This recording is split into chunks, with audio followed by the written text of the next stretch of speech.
Hey guys, welcome to the second part of this video or series for this one Unearthed Arcana document. It's so big I had to split it up. And now we're going to look at the character backgrounds. If you missed the first part, make sure you go back to it. I'll leave a little link somewhere for it so you can look at the races. But now we're going to get through to the backgrounds. So your character's background is a collection of characteristics that represent the place and occupation that were most formative for the character before they embarked on a life adventure. When you choose a background, you have three options. Build a background, select a pre-made background, or why is that twice? Why is that there? What? This is select a pre-made background from the sample background section. Select a pre-made background from the sample background selection. Oh, and then customize it with rules in the build your background selection. No matter your background you choose, you consider these questions for characters. How does your background influence your character or your current worldview? Do you embrace or reject your background? Did you form any relationships during your background? Okay, so there's one thing I want to quickly look at, which is back up here on the backgrounds section, which is, so this is what a background now offers. So you get ability scores. So your ability scores are tied to your background. They're no longer tied to race. I like that. I actually really like that. You get skill proficiencies. So you get two proficiency. You get a language. You get a feat. And you get an equipment. Okay, so backgrounds are really jam-packed full now. Because they used to kind of just give you a little bit, and a lot of people kind of like neglected them and kind of tossed them to the side. So let's see what the backgrounds are. So you got the, I actually want to look at this, the build your background. So this is obviously a little mechanic to help create your own custom one. So you get ability scores. When you determine your character's ability scores, choose two of them and increase one by 2 and the other by 1. Or alternatively, you can choose 3 ability scores and increase each of them by 1. Basic stuff. Skill proficiencies.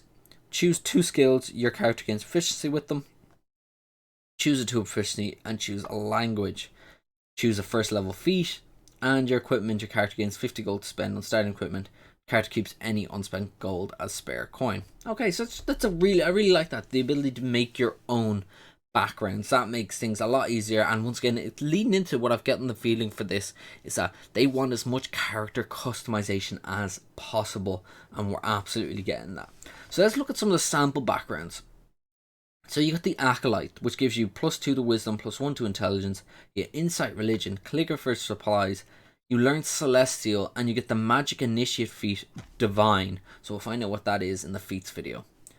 You devoted yourself to service in a temple, either nestled in a town or secluded in a sacred grove. There you performed hollow rites in honor of a god or paid pantheon. You served under a priest and studied religion. Thanks to your priest's instruction and your own devotion, you also learned how to channel a modicum of divine power in service to your place of worship and the people who prayed there. So your equipment, you get a prayers book that has 10 sheets of parchment in it. Calligrapher supplies, holy symbol, 3 gold pieces, a robe. Oh, and then you get 10 pieces of paper. Okay, fun, Acolyte. I'm interested to see how these feats work out. Artisan gives you +2 to intelligence, +1 to charisma. Investigation, persuasion, and artisan tools of your choice. You learn gnomish, and you get the crafter feat. Your equipment, you get an abacus, and artisan tools, which is the same as above, so that's what you get. Merchant scale, 2 pouches, traveler's clothes, and 25 gold pieces. Okay. I'm just going to kind of go through these quick, not as quick as I can, but quickly. A charlatan, +2 to charisma, +1 to dexterity. Deception, sleight of hand. Forgery kit, you learn infernal. You get the skilled feat, and your equipment is a costume, fine clothes, a forgery kit, and 15 gold pieces. A criminal, you get +2 to dexterity, +1 to intelligence. Sleight of hand, stealth, thieves tools, you learn thieves can't. You learn the alert feat, which is a really powerful feat. You get a crowbar, 2 daggers, 2 pouches, thieves tools, traveler's clothes, and 16 gold pieces. A cultist, you get +2 to intelligence, +1 to charisma. You learn arcana and religion. You get disguise kit. You learn abyssal, and you get the magic initiate feat, arcane version. You get a bell, common clothes, a dagger, disguise kit, a lamp, a robe, and 19 gold pieces. That one seems a little bit weaker, but it depends on how powerful that magic initiate arcane feat is. An entertainer, +2 to charisma, +1 to dex, You get acrobatics, performance, a musical instrument of your choice. You learn Elvish and the musician feat. Equipment, you get 2 costumes, a musical instrument, which is the one you chose above, perfume, a steel mirror, traveler's gold, and 8 gold pieces. Traveler's clothes, not traveler's gold. A farmer, +2 to con, +1 to wisdom. You get animal handling, nature, carpenter's tools, and you learn halfling, and you get the tough feat. You get carpenter's tools, a healer's kit, an iron pot, a shovel, a sickle, traveler's clothes, and 23 gold pieces. That's a lot of gold. A gladiator, +2 to strength, +1 to charisma. You get athletics and performance. You get smith's tools, you learn orc, and you get the savage attacker feat. You get a chain, costume, healer's kit, 6 javelins, smith's tools, traveler's clothes, and 15 gold pieces. A guard, you get +2 to strength, +1 to wisdom. You get athletics and perception. You get a gaming set of your choice. You learn dwarvish and the alert feat. You get 20 crossbow bolts.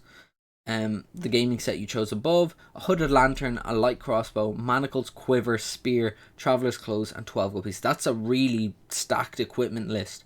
This one seems pretty solid, guard so far. A guide, +2 to wisdom, +1 to dexterity.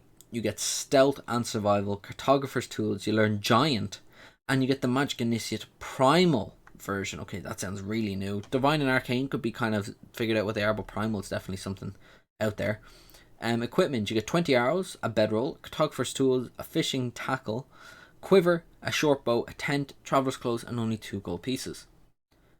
A hermit, you get +2 to wisdom, +1 to charisma, or constitution, should I say, apologies.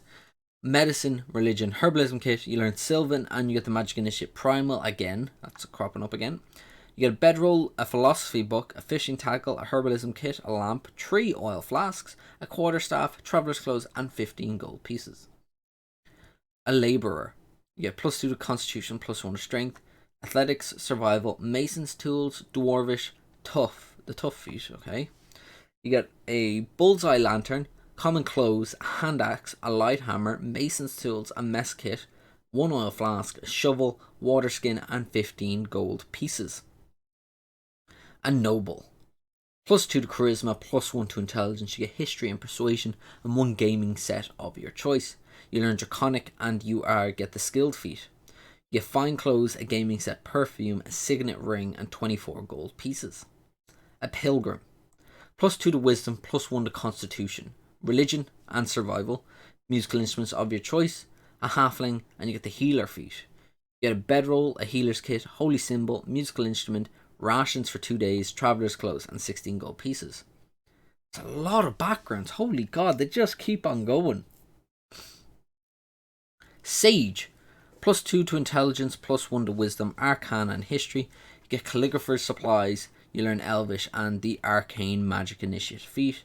You get a history book, calligrapher's supplies, parchment of 8 sheets, quarterstaff, robe, and 8 gold pieces. Sailor, hello sailor.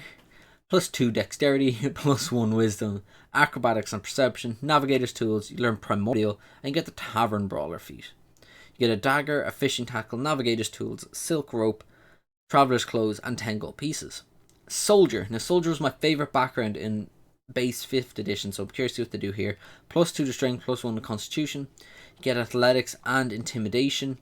You get a gaming set of one of your choice. You learn Goblin, and you get the Savage Attacker feat. You get 20 arrows, the gaming set, a healer's kit, a quiver, a short bow, a spear, traveler's clothes, and 14 gold pieces.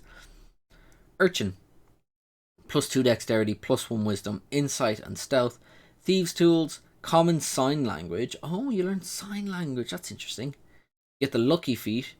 And then you get bedroll, common clothes, 2 daggers, a gaming set, a pouch, thieves' tools, and 18 gold pieces. I just want to quickly look through the languages, and then I will give the one. I'll have a little bit of opinion on the backgrounds. So, the languages that are available in this game are as follows. You get common sign language, Dwarvish, Elvish, Giant, Gnomish, Goblin, Halfling, and Orc. So they're the common languages. They're the languages you would see on a day-to-day basis throughout your campaigns and in pretty much any city. The rare languages are Abyssal, Celestial, Deep Speech, Draconic, Druidic, Infernal. Oh, I burped. Infernal, Primordial, which includes Aquan, Auron, Ignin, and Terran. Sylvan, Thieves' Cant, and Undercommon. So they're the ones that you won't see as more often, the ones that are less likely to crop up. So the one thing I want to point out or note about the backgrounds is they got rid of the background feature, which is what in 5th edition kind of made them unique. That it was a little cool little ability that the character or the player's character would get that they could use that was tied to their background. So since they've done away with that altogether, and instead now you get obviously your ability scores, your proficiencies, your language, and a feat. Now that is probably 10 times better, and I'm going to guess it is because the background, the features that came with the backgrounds in 5th edition were very unique and very specific, whereas at least with this, the feats are something that probably are a little bit more broad and could be used a lot more common. I'm really happy with these backgrounds. I really like the direction this is going in so far. Personally, I'm really excited about all this. Guys, if you enjoyed this video, please give it a like. We've looked through the backgrounds now. We've looked through the races in a previous video. So in the next video, I'm going to look at the feats. So guys, please do give the video a like if you enjoyed it. Hit the subscribe button so you don't miss out on any other videos related to Dungeons & Dragons, or 1D&D should I call it now. And guys, I'll see you all in the next video. Bye bye.